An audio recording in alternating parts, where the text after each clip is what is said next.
बोलो सच्चे दरबार की जय। नमस्कार दोस्तों, स्वागत है आपका मेरे YouTube चैनल आर के भक्ति ज्ञान में। भक्तों, आज हम आपको दुर्गा सप्तशती पाठ के पहले अध्याय की कथा सुनाएंगे, जो कि नवदेवियों के दिनों में सुनी जाती है। तो आइए भक्तों, हम अपनी कथा को प्रारंभ करते हैं। उससे पहले जिन भक्तों ने हमारे चैनल को सब्सक्राइब नहीं किया है, वो हमारे चैनल को सब्सक्राइब करें, वीडियो को लाइक करें और कमेंट में जय माता दी लिखना न भूलें। या देवी सर्वभूतेषु शक्तिरूपेण संस्था, नमस्तस्यै नमस्तस्यै नमस्तस्यै नमो नमः। बोलो सच्चे दरबार की जय। महर्षि ऋषि का राजा सुरथ और समाधि को देवी की महिमा का बताना। मार्कंडे बोले, सूर्य के पुत्र सावर्णी की उत्पत्ति की कथा विस्तार पूर्वक कहता हूँ, सुनो। सावर्णी महामाया की कृपा से जिस प्रकार मनवंतर के स्वामी हुए, उसका भी हाल सुनो। पहले स्वारोचिस नामक राज्य था। वह प्रजा को अपने पुत्र के समान मानते थे, तो भी कोला विध्वंसी राजा उनके शत्रु बन गए। दुष्टों को दंड देने वाले राजा सुरथ की उनके साथ लड़ाई हुई। कोला विध्वंसियों की संख्या में कम होने पर भी राजा सुरथ युद्ध में उनसे हार गए। तब वे अपने नगर में आ गए। केवल अपने देश का राज्य ही उनके पास रह गया और उसी देश के राजा होकर राज्य करने लगे। किंतु उनके शत्रुओं ने उन पर वहां आक्रमण किया।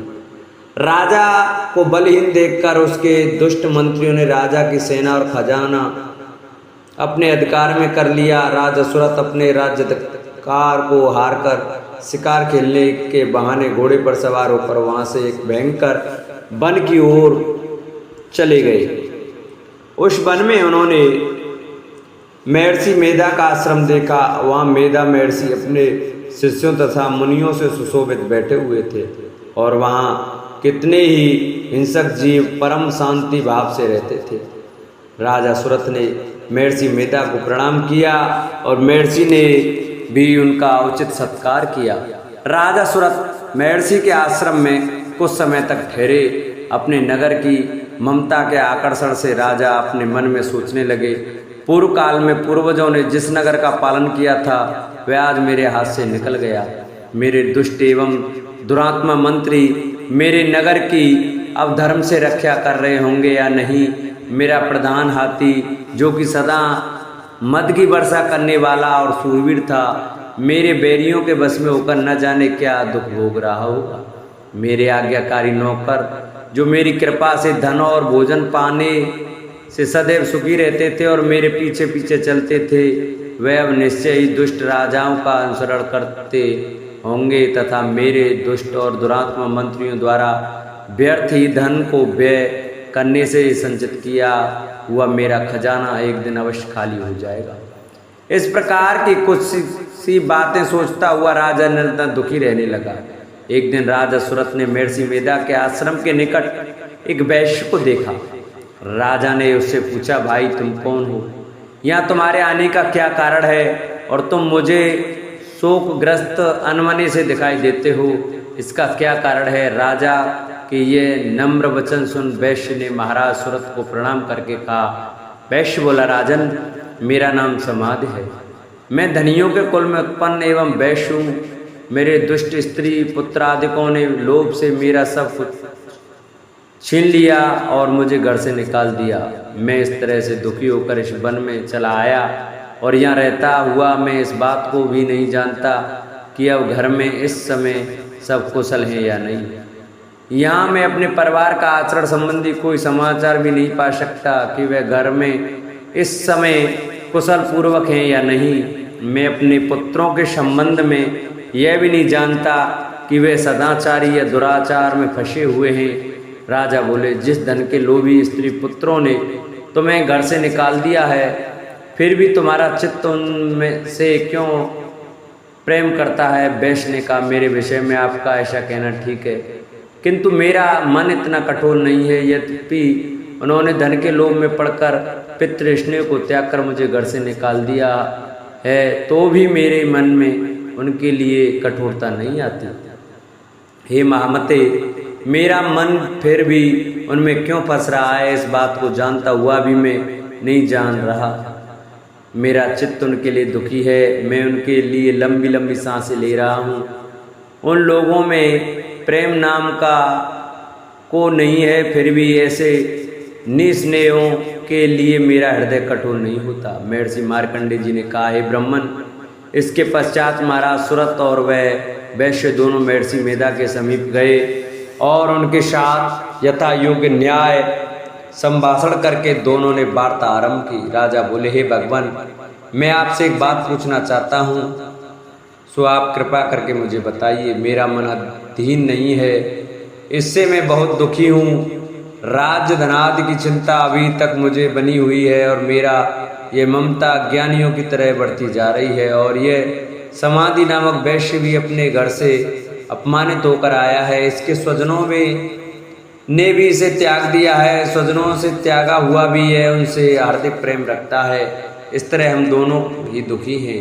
हे महाभाग, उन लोगों के अवगुणों को देखकर भी हम दोनों के मन में उनके लिए ममता, मनुष्यों की तरह हम दोनों में ये मूर्खता क्यों है? महर्षि मेधा ने कहा, विषम मार्ग का ज्ञान सब जंतुओं को है, सबों के लिए विषय पृथक पृथक होते हैं। कुछ प्राणी दिन में नहीं देखते और कुछ रात को, परंतु कई जीव ऐसे हैं जो दिन तथा रात दोनों में देख सकते हैं। यह सत्य है कि मनुष्यों में ज्ञान प्रदान है, किंतु केवल मनुष्य ज्ञानी नहीं होता, पशु पक्षी आदि भी ज्ञान रखते हैं। जैसे यह पशु पक्षी ज्ञानी हैं, वैसे ही मनुष्यों का ज्ञान, और जो ज्ञान मनुष्यों में वैसे ही पशु पक्षियों में है, तथा अन्य बातें भी दोनों में एक जैसी पाई जाती हैं। ज्ञान होने पर भी इन पक्षियों की ओर देखो कि अपने भूख से पीड़ित बच्चों की चोंच में कितने प्रेम से अन्न के दाने डालते हैं। हे राजन, ऐसा ही प्रेम मनुष्यों में अपनी संतान के प्रति भी पाया जाता है। लोभ के कारण अपने उपकार का बदला पाने के लिए मनुष्य पुत्रों की इच्छा करते हैं और इस प्रकार मोह के गड्ढे में गिरा करते हैं। भगवान श्री हरि की जो माया है, उसी से यह संसार मोहित हो रहा है। इसमें आश्चर्य की कोई बात नहीं, क्योंकि वह भगवान विष्णु की योग निद्रा है। यह माया ही तो है जिसके कारण संसार मोह में जकड़ा हुआ है। यही महामाया भगवती देवी ज्ञानियों के चित्त को बलपूर्वक खींचकर मोह में डाल देती है और उसी के द्वारा संपूर्ण जगत की उत्पत्ति होती है। यही भगवती देवी प्रसन्न होकर मनुष्य को मुक्ति प्रदान करती हैं। यही संसार के बंधन का कारण है तथा संपूर्ण ईश्वरों को भी स्वामिन है। महाराज सुरत ने पूछा, भगवान, वह देवी कौन सी हैं जिसको आप महामाया कहते हैं? हे ब्राह्मण, वह कैसे उत्पन्न हुई और उसका कार्य क्या है? उसके चरित्र कौन कौन से हैं? प्रभु, उसका जैसा प्रभाव हो, जैसा स्वरूप हो, वह सब ही कृपा कर मुझसे कहिए, मैं आपसे सुनना चाहता हूँ। महर्षि मेधा बोले, राजन, वे देवी तो नित्य स्वरूपा हैं, उसके द्वारा यह संसार रचा गया है। वह भी उसकी उत्पत्ति अनेक प्रकार से होती है, वह सब आप मुझसे सुनो। वह देवताओं का कार्य सिद्ध करने के लिए प्रकट होती हैं, उस समय वह उत्पन्न हुई कहलाती हैं। संसार का जल में करके जब भगवान विष्णु योग निद्रा का आश्रय लेकर शेष सैया पर सो रहे थे, तब मदकटप नाम के दो असुर उनके कानों के मैल से प्रकट हुए और वह श्री ब्रह्मा जी को मानने के लिए तैयार हो गए। श्री ब्रह्मा जी ने उन दोनों को अपनी ओर आते देखा और यह भी देखा कि भगवान विष्णु योग निद्रा का आश्रय लेकर सो रहे हैं। तो वह उस समय श्री भगवान को जगाने के लिए उनके नेत्रों में निवास करने वाली योग निद्रा की स्तुति करने लगे। श्री ब्रह्मा जी ने कहा, हे देवी, तुम ही स्वाहा, तुम ही स्वधा, तुम ही बसटकार हो, स्वर भी तुम्हारा ही स्वरूप है, तुम ही जीवन देने वाली सुधा हो। नित्य अक्षर, प्रणव में आकार, उकार, मकार, इन तीनों में माताओं के रूप में तुम ही स्थित हो। इनके अतिरिक्त जो बिंदपत अर्धमात्र है, जिसका कि विशेष रूप से उच्चारण नहीं किया जा सकता है, हे देवी, वह भी तुम ही हो। हे देवी संध्या, सावित्री तथा परम जननी तुम ही हो। तुम इस विश्व को धारण करने वाली हो। तुमने ही जगत की रचना की है और तुम ही इस जगत का पालन करने वाली हो। तुम ही कल्प के अंत में सबको भक्षण करने वाली हो। हे देवी, जगत की उत्पत्ति के समय तुम सृष्टि रूपा होती हो, पालन काल में स्थित रूपा हो और कल्प के अंत में संहार रूप धारण कर लेती हो। तुम ही महाविद्या, महामाया, महामेधा, महारात्रि और मोहरात्रि हो। श्री ईश्वरी और बोध स्वरूपा बुद्धि भी तुम ही हो। लज्जा, पुष्टि, तुष्टि, शांति और क्षमा भी तुम ही हो। तुम खड़ग धारणी, शूल धारणी, घोर रूपा तथा गदा, चक्र, शंख और धनुष को धारण करने वाली हो। बाण, भुषुंडी और परिघ यह भी तुम्हारे ही अस्त्र हैं। तुम सौम्य और सौम्य तर्को यही नहीं बल्कि जितनी भी सौम्य तथा सुंदर वस्तुएं संसार में हैं उन सबसे बढ़कर तुम हो। यह और अपर सबसे पर रहने वाली सुंदर तुम ही हो। हे सर्वस्वरूपे देवी, जो भी ससत पदार्थ है और उनसे जो शक्ति वह तुम ही हो। ऐसी अवस्था में भला तुम्हारी स्तुति कौन कर सकता है। इस संसार की सृष्टि, पालन और सार करने वाले जो भगवान हैं उनको भी जब तुमने निद्रा के वशीभूत कर दिया है तो फिर तुम्हारी स्तुति कौन कर सकता है। मुझे भगवान विष्णु तथा भगवान शंकर को शरीर धारण करने वाली तुम ही हो। तुम्हारी स्तुति करने की शक्ति किसमें है। हे देवी, तुम तो अपने इन उदार प्रभावों के कारण ही प्रशंसनीय हो। मधु और कैटभ जो भयंकर असुर हैं इन्हें मोह में डाल दो और श्री हरि भगवान विष्णु को भी जल्दी जगा दो और उनमें इनको मार डालने की बुद्धि भी उत्पन्न कर दो। महर्षि मेधा बोले, हे राजन, जब श्री ब्रह्मा जी ने देवी से इस प्रकार स्तुति करके भगवान को जगाने तथा मधु और कैटभ को मारने के लिए कहा तो वह भगवान श्री विष्णु के नेत्र, मुख, नासिका, बाहु, हृदय और वक्षस्थल से निकल ब्रह्मा जी के सामने खड़ी हो गई।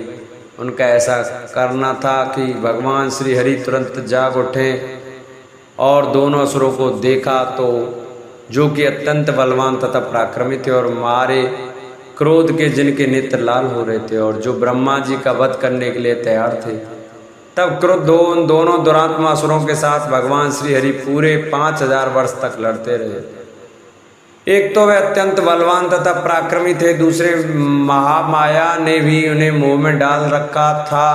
अतः वह श्री भगवान से कहने लगे, हम दोनों तुम्हारी वीरता से अत्यंत प्रसन्न हैं, तुम हमसे कोई वर मांगो। भगवान ने कहा, यदि तुम मुझ पर प्रसन्न हो तो अब तुम मेरे हाथों से मर जाओ, बस इतना सा ही वर मैं तुमसे मांगता हूँ। यहाँ दूसरे वर से क्या प्रयोजन है। महर्षि मेधा बोले, इस तरह से जब वह धोखे में आ गए और अपने चारों ओर जल ही जल देखा तो भगवान श्री हरि से कहने लगे, जहाँ पर जल न हो, सूखी जमीन हो, उसी जगह हमारा वध कीजिए। महर्षि मेधा कहते, तथास्तु कहकर भगवान श्री हरि ने उन दोनों को अपनी जांघ पर लिटाकर उन दोनों के सिर काट डाले। इस तरह से ये देवी श्री ब्रह्मा जी की स्तुति करने पर प्रकट हुई थी। अब तुमसे उनके प्रभाव का वर्णन करता हूँ, सो सुनो। इस प्रकार सप्तसती माता का पहला अध्याय पूर्ण हुआ। कल आपको हम दूसरा अध्याय सुनाएंगे।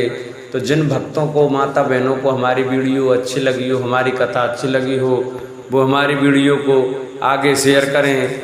जिन्होंने अभी तक चैनल को सब्सक्राइब नहीं किया है वो हमारे चैनल को सब्सक्राइब करें, वीडियो को लाइक करें और कमेंट में जय माता दी लिखना न भूलें। बोलो सच्चे दरबार की जय।